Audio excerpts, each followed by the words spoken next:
So through a collaboration with the Atlantic Grains Council, we pitched the project and it was funded, and our first growing season was 2019. So these are the key elements of the YEN approach, and these are the 4 principal members that make it all happen. So at the top, we've got our farmer collaborator, and really they're the stewards of our quote unquote research plots. You know, really we need their blessing to go into the fields and take the samples. And we rely heavily on their cooperation to share their management information. And obviously without them, this wouldn't happen. The Grains Council is the overarching NGO involved in this. They facilitate the IT support for registering the fields. They contract the field researchers, agrologists, and they look after the tech transfer activities like this award ceremony and various meetings and conferences. AAFC, that's us. We coordinate the field sampling, sample processing, analysis, data management, and the model validation essentially. And we help with the tech transfer activities. And then our colleagues at ADAS model the yield responses based on weather data that they get. And they also generate the reports that everybody's going to get, hopefully tomorrow. Oops. Okay, so more specifically, so it's essentially the farmer and Ag Canada and the agrologists on the ground collecting the information that we need to collect. And on the left, I have, you know, the things that we're looking for from the farmer, and on the right, just kind of an idea of the different sampling and processing elements that we look after. So there's quite a long list, and as Roy said, we're ending up with a fairly sizable data set at this point. So going all the way back to 2019 when we first started, we initially had 34 entries. It was just in PEI, and our 2 crops were spring wheat and winter wheat. And we added another crop, barley, in 2020. We went up to 59 entries, and Roy kept nagging us to put New Brunswick in, and so we finally decided to put them in Nova Scotia as well. And as of 2021, we were up to 83 entries, all 3 maritime provinces, and we added oats. And, you know, looking back, we definitely took growers by surprise in 2019. You know, we had our initial kickoff meeting, and growers were looking for the recipe. And, you know, we told them there is no recipe. You're going to give us the recipe. And, you know, surprisingly, most of them decided to stay on. And really in 2019, there were people who were not totally focused on grain production and going for yield. And, you know, we just kept track of everything. And you know, as this thing is moving along, we're seeing more and more creativity at the farmer level in terms of what they can do to do things differently and hit those higher yields. And, you know, for example, we may have seen a more simple approach with, you know, a couple different forms of nitrogen back in 2019. And, you know, 2020, we saw, you know, more AS and UAN. And in 2021, we're seeing all kinds of different things being used. We're looking at micronutrients and, you know, the full complement of macronutrients, different timings. And so we really are seeing an increase in management complexity amongst the entrants. So growers are really taking advantage of this competition to try out different things in their fields. So we might have one farmer who has maybe 3 entries, 2 or 3 entries. And when I'm looking at the management data, I can see, well, they're keeping the inputs the same, but they're alternating seeding rates, or they might be trying different varieties. And that was initially the intent of going into this Yen approach, was to, move things from the research plots into these farm scale experiments, and we're capturing the data, analyzing it, and then being able to use that information to provide management recommendations. So these are the sites. We were up to 83 entries, and we've got PEI fairly well covered. Nova Scotia covered off on the grain growing areas. New Brunswick, Western New Brunswick, it'd be nice to see some in around Sussex area, perhaps, maybe the eastern side of New Brunswick this year. But this is essentially the lay of the land. And, as Roy mentioned in the introduction, I mean, we wouldn't be anywhere if we didn't have our collaborators, our agrologists helping out. So everybody knows Doug. He's based out of PEI now, and he covered off more or less PEI, a little bit of New Brunswick and a little bit of Nova Scotia. We have Caitlin in the Valley, and Dave in New Brunswick, in northern New Brunswick. And here's a shot of Sylvia Wyand. She is very much the brain, heart, and soul of the agronomy program here in Charlottetown. And she looks after the coordination of all of the sample processing and making sure that all the T's are crossed and the I's are dotted. So I'm going to talk about some of the trends, and these are just a few things, just essentially to spark conversation around the table. And I just pulled out a few elements. As I mentioned, the data set is pretty big, and we're getting close to where we need to be in order to look at some of the factors that are driving yield. When we look at the nitrogen application data over the 3 years, I mentioned that we're seeing an increase in diversity of nitrogen sources. We're also seeing an increase in the amount that's being put down. So, in 2019, so particularly we're seeing an increase in the winter wheat. This graph on the left, you can see growers are using the opportunity to get into this yield competition to really hammer the wheat with winter wheat with nitrogen. And to a lesser extent, there is growth in applied nitrogen in the spring wheat, but to a lesser extent.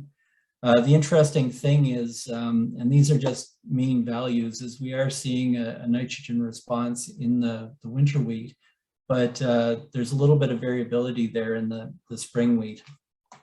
So these are the kind of trends that help to generate research questions and look at all of the factors that may be going into that yield calculation. So there's all kinds of reasons. We can speculate that the winter wheat has a larger root system. It's formed in the fall, and it's better able to use the nitrogen that's put down. And you throw drought conditions in there, you throw variability of rainfall, and there could be a lot of different reasons why we're seeing this. PGRs is a really popular part of intensive grain management. And, initially we were, there was the occasional grower using PGRs.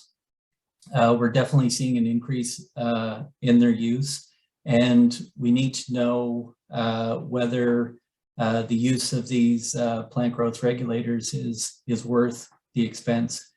And, you know, interestingly enough, this is plant height on the left, and this is these are PGRs versus yield. You know, we did see a reduction in overall plant height in 2019, not so much in 2020, and then a slight difference in 2021. Now, the idea of you know, reducing lodging just from changing the height of the plant is not really, that's definitely not the whole story. And a lot of these products are being sold as stem stiffeners. And so, you know, plant height is just part of the story in terms of plant growth regulators. And when we look here, really the first year, you know, there wasn't really any difference in the average yields between people that were using plant growth regulators and those who weren't. A bit more of a difference in the next 2 years. But what this is likely showing is that the PGRs are being used as part of a more intensive management approach. And, you know, the PGRs probably aren't driving it, but they are part of, you know, what makes yields high in these people who are getting the higher yields. So we know that timing is absolutely critical, and dose response is absolutely critical. So we have the information for when growers are putting these on through the season, and we're planning on looking at that information to try and figure out when the best time, what the right dose is. And right now, Dan McEachern is doing a study to look at exactly those things. And then probably the lowest hanging fruit is planting date. I mean, you know, we've looked at lots of date by rate experiments, and, you know, really there's no denying, no matter what cereal crop you're putting in, the earlier it goes in, the better it's going to be. And we tend to see those higher yields for folks who are able to get their crop in early.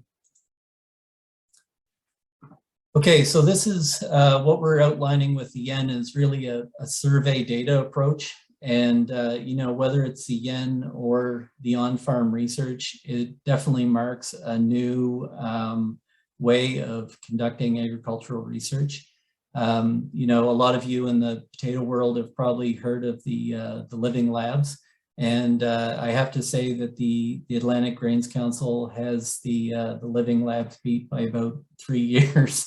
So, you know, that's essentially what this is.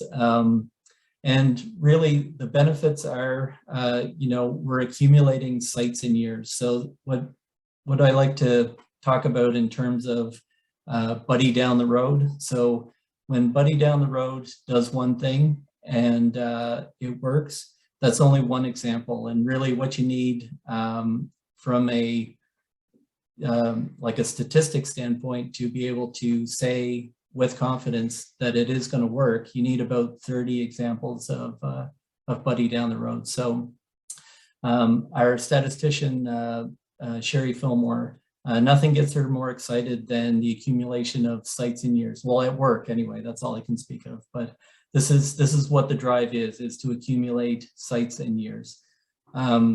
Another benefit of this approach is that everybody's involved. You know, the researchers and the farmers and the NGOs, we're all working together.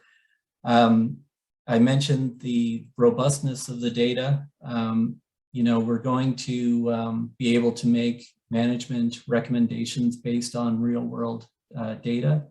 And really we're generating as many questions, probably more questions than we actually are answering in this. So really it's an excellent approach for that.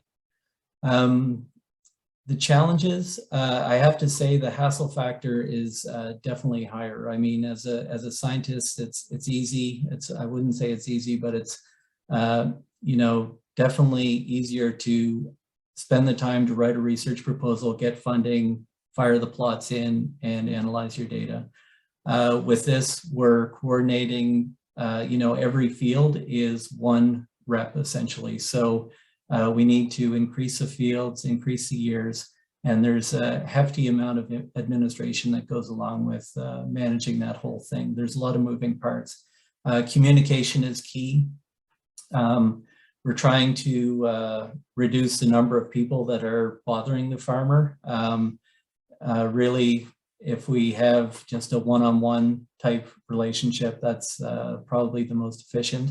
And there are quite a few human resource issues in terms of coordinating the sampling and making sure that we have all the information that we need. This takes longer. We're going into year 4 here, and we're probably going to be in really good shape after this upcoming season to be looking at some of the driving factors for yield in our region. And it would take probably 5 or 10 years to accomplish what could be done in 2 or 3 years in small plots, but the data probably wouldn't be as transferable from the small plots as it's going to be from the on-farm research.